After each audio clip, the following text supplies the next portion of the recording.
is Jennifer Blosser. I'm one of 2 social workers in the bone marrow transplant program. Not present today is Karen Mullen. And if your family member or loved one has a last name beginning with A through J, then Karen would be your social worker.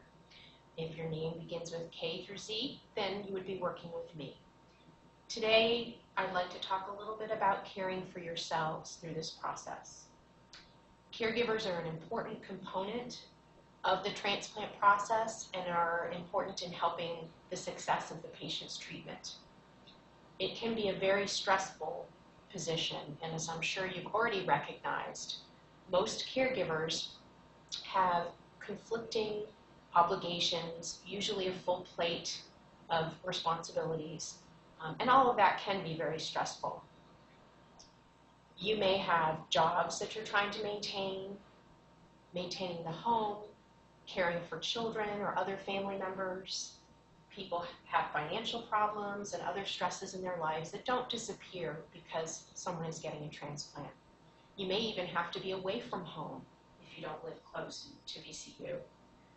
And what happens with increased stress is it's not only unpleasant, but it can lead to chronic health problems. And to help you sustain yourself through the transplant process, stress management is an important part of your self-care. We talk about stress and relaxation because they're parts of a complex system, a nervous system, that helps you to respond to your environment and to deal with internal things, your body's processes like digestion and sleep. They're 2 sides of the same coin. Stress and the stress response originates in part of your nervous system called the autonomic nervous system, and in that, the sympathetic side of your autonomic nervous system. And that's because we're designed to respond to threats and challenges in our environment. If we couldn't, we probably wouldn't survive very long. So stress can be a good thing. It can be adaptive. And what you want is to have a balance between stress and relaxation. So when you are feeling stressed, you may have on a conscious or unconscious level perceived a threat or a challenge in your environment, and your body reacts. It sends out chemicals and hormones to activate your system. It raises your blood pressure, your heart rate. It may cause changes in vision and hearing. Sometimes if somebody's really stressed, you might notice that they lose bowel and bladder control. Not maybe the most attractive part of the stress response. So what happens is if you were in the caregiving role, you have long-term stress, acute stress, and sometimes you just spend a little too much time in that stressful, activated state, and it's not as natural or easy for you to activate that relaxation response. So if you were an automobile and you were at a stoplight, your idle would be set too high, and that little measure on your dashboard that says RPM would be running 3 or 4 instead of 1 or 2. So you're sort of burning out your engine parts a little too quickly. So engaging the relaxation response is a conscious attempt to bring those body responses back down in line, give yourself some respite. And so we talk about self-care in many ways. You can have healthy eating, exercise, drinking plenty of water, taking care of yourself with doctor appointments, making sure you're taking medicines that are prescribed, avoiding unhealthy stress relievers like alcohol, tobacco, and other substances. And in addition to that, relaxation strategies that help reduce those body responses and make them more relaxed are a component of self-care. We talk about these in bone marrow because sometimes you don't have your regular stress-relieving outlets when you're going through this process. You may be away from home, so you don't have your garden or your sewing room or your wood shop to go to. And even if you are at your home, you may not have time, money, and leisure to do those things as you might normally. You can think about stress relief not as a one-size-fits-all. It's really varied for the person. What you may find relaxing, someone else may not find relaxing. The younger generation tends to play video games. I personally don't find those relaxing, but that works for them. So whatever it is, working in your garden, going to practice your faith tradition, taking a walk, reading, doesn't matter. If it works for you, that's great. So in your spare time, when you're sitting in the clinic, when you're waiting by the bedside, when you don't have access to your normal routine, you can practice various relaxation strategies that may help. Karen and I are more than happy to give you some ideas.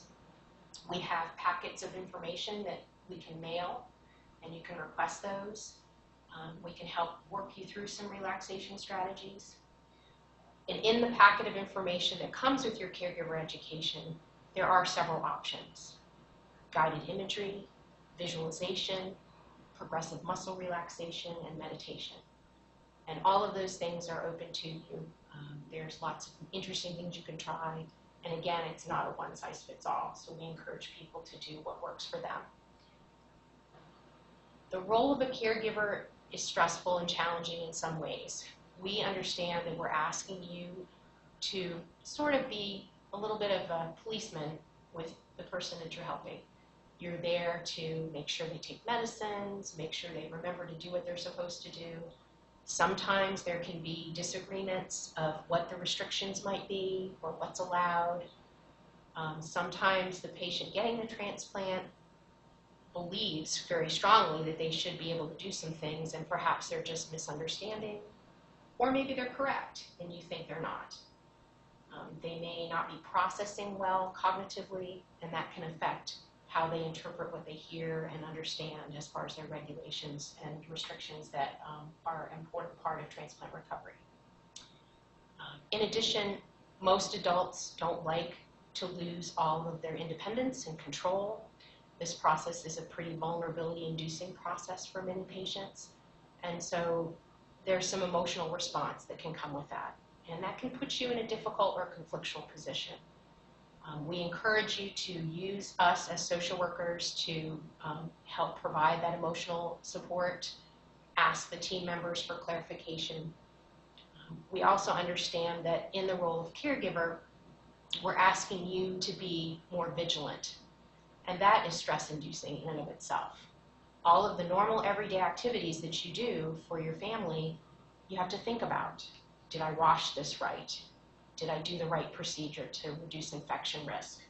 And that takes effort and energy. So that is often a source of stress for caregivers. The important thing is to remember that respite is available if you have friends or family that are willing to step in, whether it's caring for the patient or helping out at home. We encourage you to utilize respite because you need breaks. So it's healthy to have a day off, or even when you're here, to take a walk, to get away from the room, to step away. There are some places in the hospital that you can use to have some quiet time. There's a chapel on main hospital's second floor that's a very quiet, peaceful place. There's the Healing Garden in the Thalheimer building. Across from Wells Fargo, there's a small courtyard associated with the Valentine Museum that's a pleasant place to go. So we encourage you to utilize those resources. The Capitol grounds are within walking distance, and they're very pretty. There are parks in the area and other places that we can tell you about that might be helpful, both for you and the patient, to have a nice walk and get outside. It's important that you take care of yourself because this is more of a marathon than a sprint. And your loved one needs you, we need you, and we would like you to be as healthy and as stress-free as you can during this process. If you have questions, Karen and I are available both for psychosocial case management services and mental health, counseling, and emotional support. And we really appreciate all that you're doing for your family member.